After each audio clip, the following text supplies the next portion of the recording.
We'll take about 15 minutes or so of Q&A. Who would like to get us kicked off?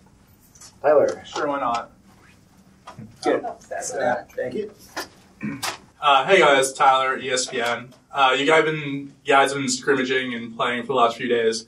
Which team do you think, besides yourselves, is the strongest currently in the Overwatch League, and which team do you think needs the most work on their play going into the regular season? If all of you, this is all to all of you, so thanks. We don't scrim with every team, so we don't know yet. Real quick, just state your name too before you respond. SoOn DPS. Yeah, we don't screen every teams because people come in 2 weeks ago, so and we have a lot of stuff to do like visas. For me, the best team will be London Spitfire. We haven't screened yet. We haven't screened them. And for the second team, I would say Seoul.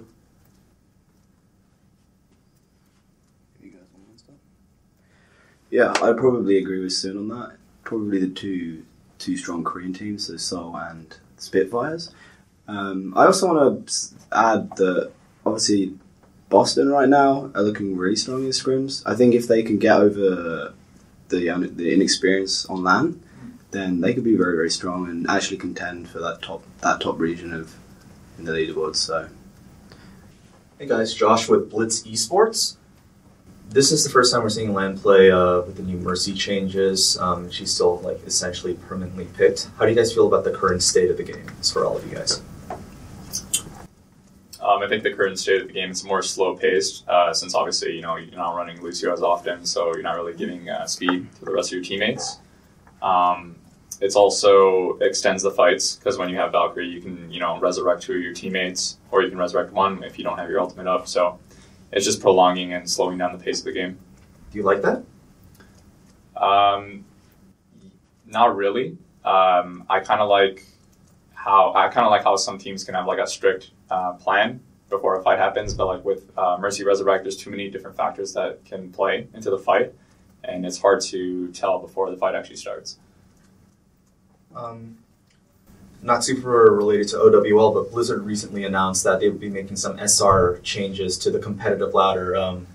For those of you who may not have heard, Diamond Plus, your individual performance no longer affects your SR gain and loss. How do you think that'll affect the higher levels of play and the competitive playlist, and do you think that'll have an effect on the larger competitive scene as you guys see it? I think that's actually a really good change by Blizzard. I think performance-based SR gain is a huge mistake in any team-based game because there's too many variables for statistics to be able to actually genuinely mean something. And so to play for statistics, to reduce the amount of SR you lose per game, is just a selfish way of playing, and I don't think it's how you should play a team game like Overwatch is. And ultimately with that, I think it'll benefit the competitive system overall, and you'll see more people able to climb the leaderboards more consistently, and you'll see more talent, because right now it's hard to tell real talent from people who just cheese their way to the top. So. Yeah, I mean, I pretty much agree with what silkthread said. At the start, it's going to be a bit rough as the one tricks kind of fade out of the high ranks because the performance-based SR is going to give them a boost, but eventually it's going to kind of even the playing field, and it's going to be a lot better at high levels. And just one last question. This is the first esport we've seen where we see subs get, subbed in regularly. How's that been as team and as a player? I would say from a coaching perspective, it gives us so much more flexibility. Obviously, in the main season, I think you're going to see more teams using it as a strategical point of view, or if the game is flowing in different ways. I think for preseason, we kind of just had preset. This is what we were going to run and what, just so we were ready.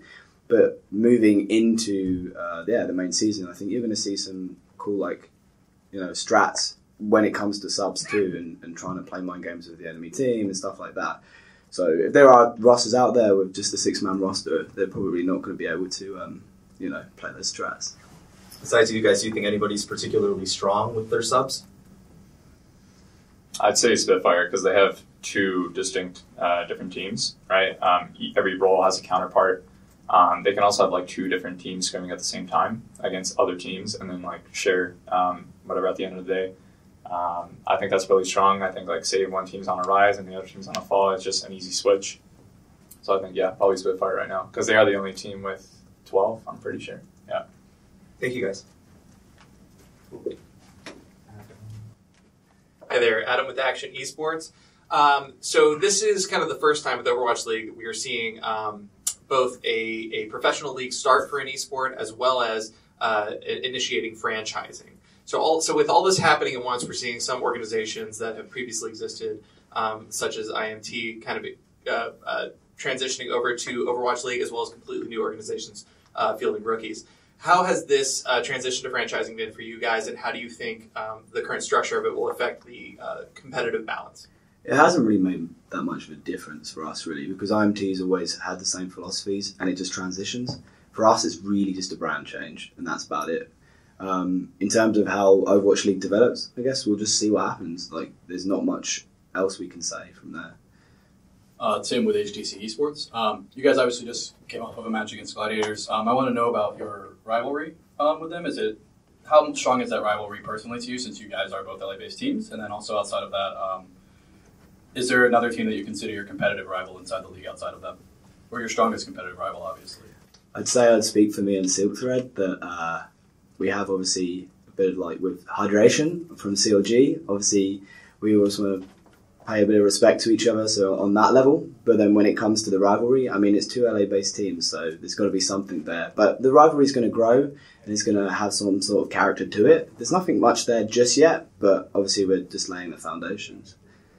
Hi, I'm Nick from Invent. So I kind of want to talk more about your personal adjustments with the Overwatch League lifestyle. Is this a more demanding or intense, I guess, change for you guys as individuals? Well, at least for me, I joined Valiant as they were still Immortals, and I think they kind of transitioned into it before the Overwatch League even started happening. So it was super easy for anyone that was already on the team to kind of get into the flow of the more strict schedule, I guess. Yeah, for me personally, before I was at college and I wasn't planning on pursuing video games, and so when I did join Valiant, it was kind of, everything was new to me because I never really had that structure that previous teams had, and then transitioning into Overwatch League, I kind of just went straight into the Overwatch League regime, and so I adjusted pretty quickly, and I'm grateful for that. Yeah, and what do you think is the single most a difficult part about being a part of the Overwatch League? Or if there is any part that's difficult, I mean, maybe it's all... I think I can speak for a lot of the players, probably a lot of the players in the league, and it's when you're coming out here to LA to play a very long season, and chances are you're probably not going to be around loved ones and family for a while. And a lot of these players are pretty young, so being away from that and not having parents there to support you is going to be a big transition for them. And I think that a lot of the players would probably agree with that. Yeah, to add on to that, I'd also say a difficult part is the LAN experience and playing on stage. It's very different from just playing, back at home where you're comfortable set up and you have, all your ideal conditions. On LAN, you can't control a lot of factors and you just have to get used to it and play. Hey there, Adam from Action Esports again. So this is kind of the first time we're seeing the teams of the Overwatch League playing against each other in their current form. What's one thing you guys have learned from your experience during this preseason and something you hope to develop going forward into the regular season? I think one thing we've learned is that the playing field's a lot more even than we first anticipated. Obviously, coming into this, everyone expected the Koreans to kind of just completely dominate, but that's not so much the case. And obviously, there are some teams that people expected to really just not be good on paper. And then, Boston come into it, and I think everyone was very pleasantly surprised by how good they played. Obviously, a lot of pro players knew that coming into this, playing against them in scrims. I think they actually would agree that they've underperformed on stage, and that's mostly just the fact that this is their first LAN experience, and that's why preseason is so important, that a team like Boston can get that experience and then come into the season much stronger and actually play to how they've been playing in scrims. This is for you, Seb. Just speaking to what you just said about how, this is preseason, some teams are able to play. There are some players that aren't old enough to participate yet, and you were mentioning how it's difficult to adjust on LAN. Now, some of these players, like Sinatra, have already played on LAN, but do you think they'll be at a severe disadvantage coming in, having not played against these teams on stage? I mean, they'll be scrimming against them, obviously, but the experience is different, so... Yeah, they will be. They're definitely at a disadvantage. It's just a completely other level. coming on stage from sitting in your practice room or your bedroom or wherever a team might be playing from. So it's definitely going to be a bit intimidating for them at first, and we'll just see how they handle it. I'd also add on to that as well. It's on us as coaching staff and the staff of the teams to make sure those players are prepared and that they are ready. So me personally will make sure that my two that are unable to play until like a few months in will be ready to play and be confident. Josh, one of the coolest things this weekend that fans have been talking about is how cool the stage is and how like flashy the live experience is. On stage as players, have you found that distracting, or has it been easy to stay focused on the game? How's that been? I think when the rounds one, or like when it shows parts of the maps and it's the side of the stage is like flashing with different lights, it could get a little bit distracting, but I feel like once you're in the game, you're really focused on what's on the monitor. It doesn't really take me personally out of the game with the things going on the side, but I think they've done a really good job with the stage. It looks good. Don't really have any real complaints about it. Cool. Any other questions?